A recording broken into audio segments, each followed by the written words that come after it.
Hello everybody, welcome back to another video. Today I want to talk about Designer FM. Designer FM is a very powerful way to look at FM synthesis and to really understand what is going on within the whole system that is used within FM digitally. So if you're a long-time viewer of my channel, you probably have heard me mention the SSQ carrier technique. I've shown it off in a couple of different videos.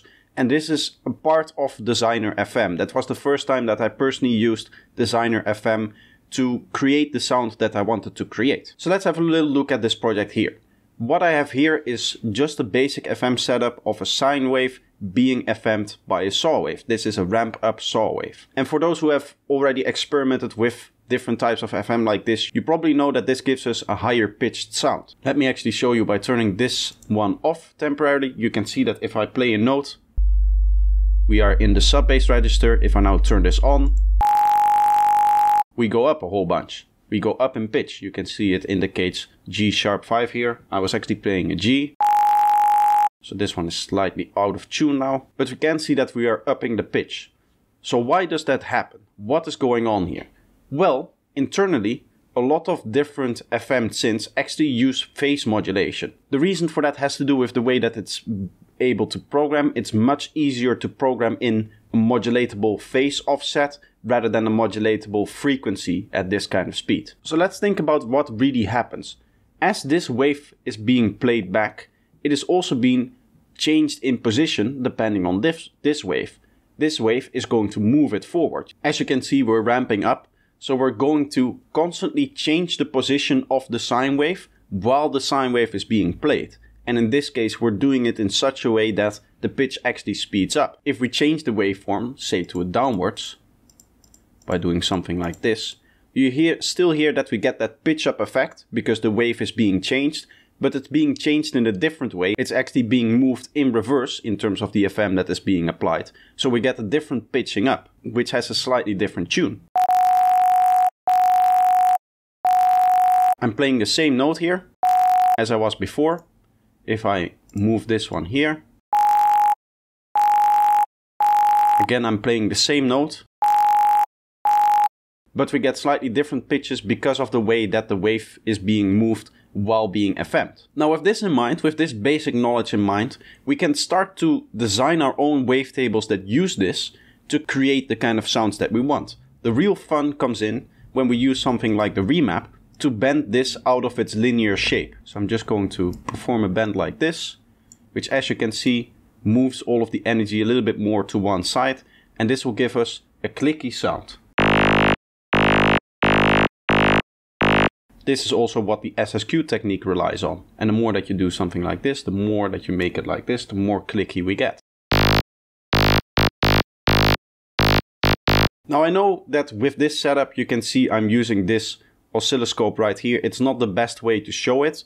You can see the different things that are going on in the waveform, but the best way to actually see this is to use phase plant. The reason though why I opened up with Serum here is because I find it very easy to make the waveforms that I want for this kind of Designer FM. Usually what works are exponential waveforms like this, which you can just make by drawing a straight line in here and then moving around with some kind of remap. I can make this remap go the other way as well to get kind of a bubbly sound. Maybe I want that sound to be more extreme as well.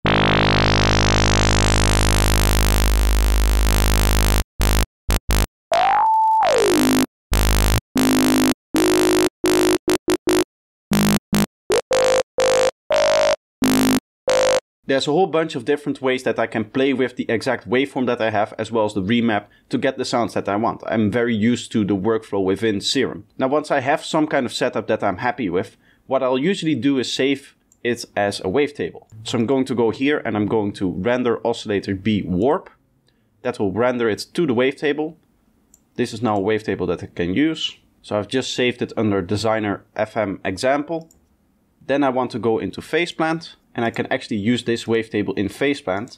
And phase plant is really special because it actually shows you the kind of phase modulation that is happening. So here's the wavetable loaded. Now remember, we're doing phase modulation here. We're not doing the actual FM. Phase plant actually allows you to do both. It is programmed to come with both. What you'll often see in phase plant tutorials and when other people are using phase plant, that they most likely set up some kind of modulation like this for their FM.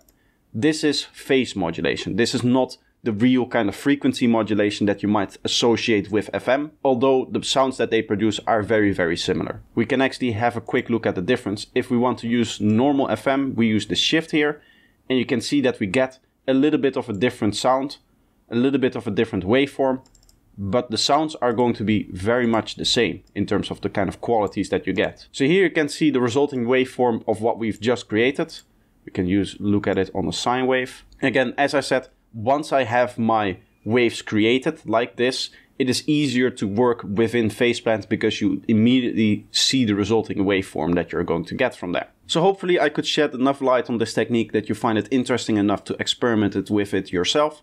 The goal of all of these last few videos that I've been doing is really to give you insight into these kind of obscure sound design techniques and hope that you guys can take them to the next level and create your own unique cool sounds with them. So I hope you guys like these videos. I hope you like these topics as well. If you do, let me know by leaving a like. If you're new here and you want to see more of my stuff, you can subscribe.